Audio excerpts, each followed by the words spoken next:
चलिए आज भारतीय संविधान के उन बुनियादी आर्टिकल्स की बात करते हैं जो न सिर्फ ये बताते हैं कि भारत असल में है क्या, बल्कि हमारी संसद को इसकी अंदरूनी सीमाओं को बदलने की एक गजब की शक्ति भी देते हैं।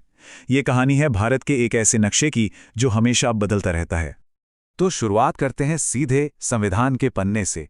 ये वही मूल पाठ है जिस पर हमारी आज की पूरी चर्चा टिकी हुई है। ये सिर्फ कागज पर लिखे शब्द नहीं हैं, ये भारत की एकता और उसके लचीलेपन का पूरा ब्लूप्रिंट है। सबसे पहले आता है आर्टिकल 1, जिसकी पहली ही लाइन में हमारे देश का पूरा सार छिपा है। इंडिया यानी भारत, और फिर वो सबसे जरूरी शब्द राज्यों का एक संघ होगा। ये सिर्फ एक नाम नहीं है, ये एक पूरी फिलॉसफी है। अब ये सवाल सुनने में तो बहुत सीधा लगता है ना?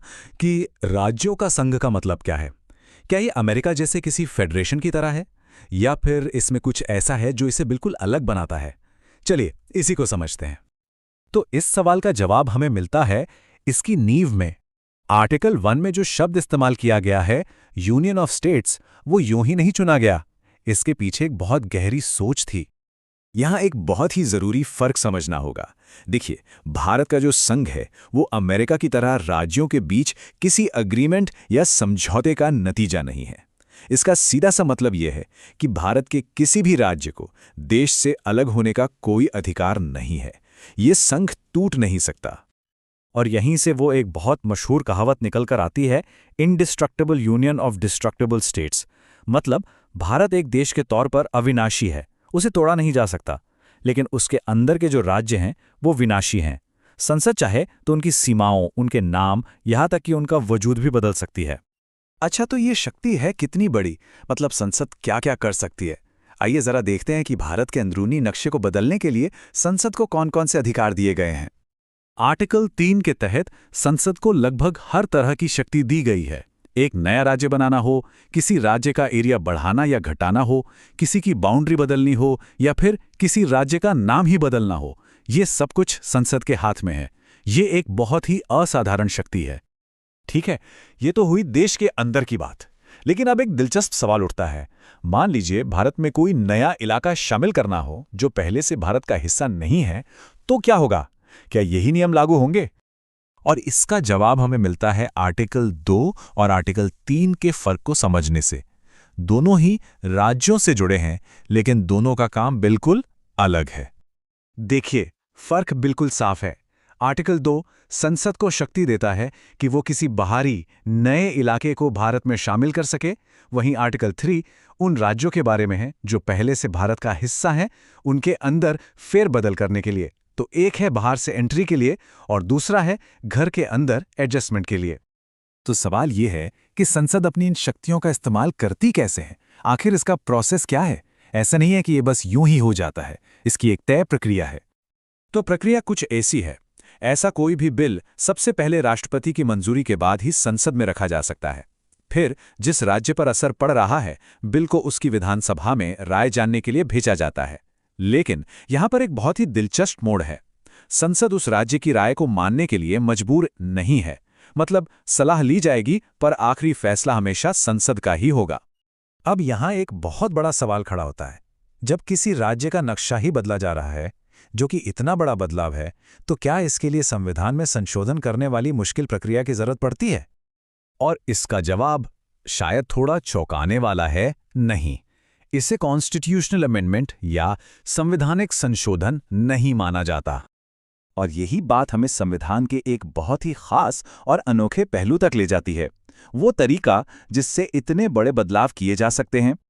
संविधान ये साफ कहता है कि आर्टिकल 2 या 3 के तहत होने वाले बदलावों को आर्टिकल 368 के दायरे से बाहर रखा जाएगा। इसका मतलब यह है कि इन्हें पास करने के लिए किसी विशेष बहुमत की जरूरत नहीं है। इन्हें एक साधारण बहुमत से ठीक वैसे ही पास किया जा सकता है जैसे कोई आम कानून पास होता है। तो इसका असली मतलब क्या हुआ? इसका असर बहुत गहरा है। ये दिखाता है कि हमारे संविधान बनाने वालों ने देश की एकता और प्रशासनिक सुविधा के लिए एक बहुत फ्लेक्सिबल सिस्टम बनाया। ये केंद्र को ये ताकत देता है कि वो देश को बेहतर ढंग से चलाने के लिए राज्यों को फिर से ऑर्गेनाइज कर सके, और ये उसी अविनाशी संघ वाली बात को और भी मजबूत करता है। लेकिन कहानी में एक ट्विस्ट है। एक ऐसी सिचुएशन है जहां ये सारे नियम, ये साधारण बहुमत वाली प्रक्रिया, सब कुछ बदल जाता है। और वो अपवाद ये है, सुप्रीम कोर्ट ने बेरूबारी यूनियन केस में ये बिल्कुल साफ कर दिया था कि संसद साधारण बहुमत से किसी राज्य का एरिया कम तो कर सकती है, लेकिन भारत की जमीन का कोई टुकड़ा किसी दूसरे देश को सौंप नहीं सकती। अगर ऐसा करना है तो उसके लिए आर्टिकल 368 के तहत बाकायदा संविधान में संशोधन करना होगा, क्योंकि राज्य की सीमाएं बदलना एक बात है और देश की जमीन किसी और को दे देना वो बिल्कुल दूसरी बात है। तो आखिर में ये सवाल सोचने पर मजबूर करता है। एक ऐसा सिस्टम जहां देश की एकता सबसे ऊपर है, उसे तोड़ा नहीं जा सकता, लेकिन उसके अंदर की प्रशासनिक इकाइयां जरूरत के हिसाब से बदली जा सकती हैं। शक्ति का ये अनोखा संतुलन हमें हमारे संविधान निर्माताओं की दूरदर्शिता और भारत के भविष्य के लिए उनके विजन के बारे में क्या सिखाता है, इस पर विचार करना चाहिए। नमस्कार, आज हम बात करने वाले हैं भारत के नक्शे की। ये सिर्फ जमीन पर खींची गई लकीरें नहीं हैं, बल्कि इनके पीछे सियासत, संघर्ष और पहचान की एक बहुत ही दिलचस्प कहानी है। चलिए इस कहानी की परतें खोलते हैं। तो चलिए इस सवाल के साथ शुरू करते हैं।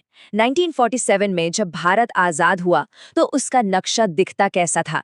सुनने में तो ये सवाल सीधा लगता है, पर असल में इसी में नए भारत की सबसे बड़ी चुनौती छिपी हुई थी। सच तो ये है कि वो एक देश जैसा दिखता ही नहीं था। वो तो ब्रिटिश प्रांतों और 562 से भी ज्यादा रियासतों का कह सकते एक उलझा हुआ जाल था। और सोचिए, हर रियासत का अपना राजा, अपना शासक, कितना मुश्किल रहा होगा। तो आज़ादी के ठीक बाद सबसे पहला और सबसे बड़ा काम था इस बिखरे हुए नक्शे को जोड़कर एक करना। ये था भारत का अधूरा नक्शा। देखिए, ज्यादातर रियासतें तो मान गई, लेकिन 3 थीं, जूनागढ़, हैदराबाद और जम्मू कश्मीर, जिन्होंने साफ मना कर दिया। और इनको भारत में शामिल करने की कहानी भाई वो किसी फिल्म से कम नहीं थी। कहीं कूटनीति चली, कहीं लोगों की राय ली गई और कहीं तो मिलिट्री एक्शन भी लेना पड़ा। अच्छा, तो देश की बाहरी सीमाएं तो तय हो गईं, लेकिन ये तो बस शुरुआत थी। अब एक नया और शायद पहले से भी बड़ा सवाल सामने आकर खड़ा हो गया। देश के अंदर जो राज्य बनेंगे, उनकी सीमाएं कैसे तय होंगी? और ये था भाषा का बड़ा सवाल। और जानते हैं, पूरे देश में एक आवाज उठने लगी। लोग कहने लगे कि राज्यों की सीमाएं इतिहास या भूगोल के हिसाब से नहीं, बल्कि भाषा के आधार पर बननी चाहिए। मतलब, जहां तेलुगु बोली जाती है वो एक राज्य, जहां मराठी वो दूसरा। लेकिन सरकार इस पर बिल्कुल राजी नहीं थी। उनका जवाब था नहीं।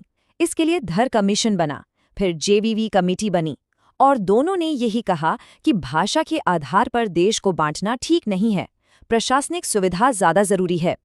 पर यह आवाज इतनी आसानी से दबने वाली नहीं थी।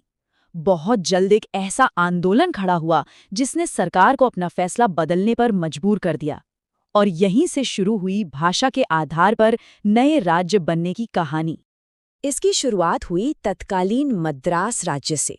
वहां के जो तेलुगु बोलने वाले इलाके थे, वहां एक अलग राज्य आंध्र की मांग जोर पकड़ने लगी, और ये मांग दिन ब दिन और भी भावुक होती जा रही थी। और फिर कहानी में एक बहुत ही नाटकीय मोड़ आया। एक गांधीवादी नेता थे, पोटी श्रीरामुलु। वो अक्टूबर 1952 में आमरण अनशन पर बैठ गए। 58 दिनों के बाद उनका निधन हो गया। इसके बाद तो पूरे इलाके में जबरदस्त विरोध प्रदर्शन हुए और आखिरकार सरकार को झुकना पड़ा। अक्टूबर 1953 में आंध्र राज्य बना। सोचिए, एक इंसान का बलिदान और उसने पूरे भारत का नक्शा बदलने की शुरुआत कर दी। ये जो एक है ना, ये सिर्फ एक नंबर नहीं है, ये था भाषा के आधार पर बना भारत का पहला राज्य। और जैसे ही आंध्र बना, मानो एक दरवाजा खुल गया। पूरे देश में अलग अलग भाषा बोलने वाले लोग अपने अपने राज्य की मांग करने लगे। एक तरह का सैलाब आ गया था।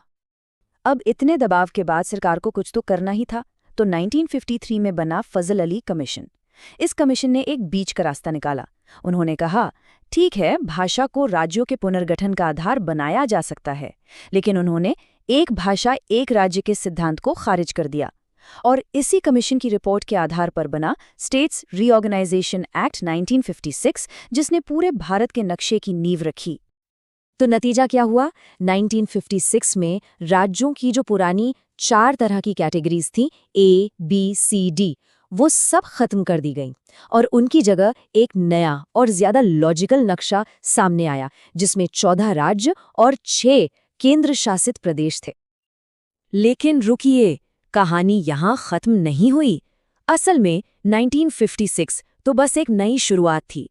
भारत की सीमाएं बदलती रहीं और एक नया भारत आकार लेता रहा। ये नक्शा लगातार बदलता रहा। इसका एक बड़ा उदाहरण है 1960 का। तब एक बहुत बड़ा बॉम्बे राज्य हुआ करता था। उसे भाषा के आधार पर 2 हिस्सों में बांटा गया। मराठी बोलने वालों के लिए बना महाराष्ट्र और गुजराती बोलने वालों के लिए बना गुजरात। अब 1956 के बाद इतने सारे राज्य बने कि उनका क्रम याद रखना थोड़ा मुश्किल हो जाता है ना?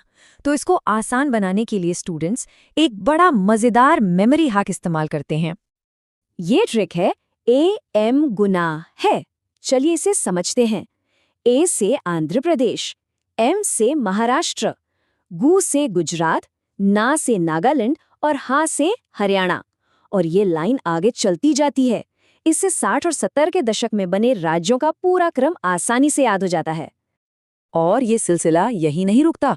ये ट्रिक आगे भी चलती है, जिसमें मणिपुर, त्रिपुरा, सिक्किम और 80 के दशक में बने बाकी राज्य भी आ जाते हैं। ये दिखाता है कि भारत का नक्शा कोई पत्थर की लकीर नहीं, बल्कि कितना डायनामिक रहा है। और देखिए, ये बदलाव सिर्फ 20वीं सदी तक ही सीमित नहीं रहा। 21वीं सदी में भी ये जारी रहा। साल 2000 में एक साथ 3 नए राज्य बने, छत्तीसगढ़, उत्तराखंड और झारखंड। और फिर 2014 में आंध्र प्रदेश से अलग होकर तेलंगाना भारत का 29वां राज्य बना। अच्छा, एक बात और, ये जो नए राज्य बन रहे थे, ये सिर्फ नक्शे पर लकीरें खींचने जैसा आसान काम नहीं था। कई बार इसके लिए हमारे संविधान में खास प्रावधान भी करने पड़े। कुछ राज्यों की अपनी अलग ज़रूरतें, उनकी अलग संस्कृति और इतिहास था।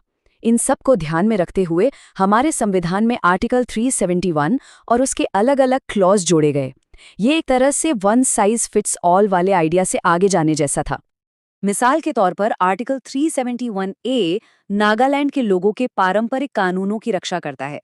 वहीं आर्टिकल 371 महाराष्ट्र और गुजरात के कुछ पिछड़े इलाकों के विकास के लिए स्पेशल बोर्ड बनाने का अधिकार देता है। इसी तरह सिक्किम और कर्नाटक के लिए भी अलग-अलग प्रावधान हैं। ये दिखाता है कि हमारा संविधान कितना लचीला है। तो आखिर में ये सवाल सोचने पर मजबूर करता है कि इन राज्यों के बनने की कहानी भारत के विचार को कैसे परिभाषित करती है। भारत का नक्शा सिर्फ जमीन पर खींची गई लकीरें नहीं है, ये तो हमारी विविधता को समेटने और सबको साथ लेकर एक राष्ट्र बनाने के लगातार चलने वाले सफर की एक जीती जागती कहानी है।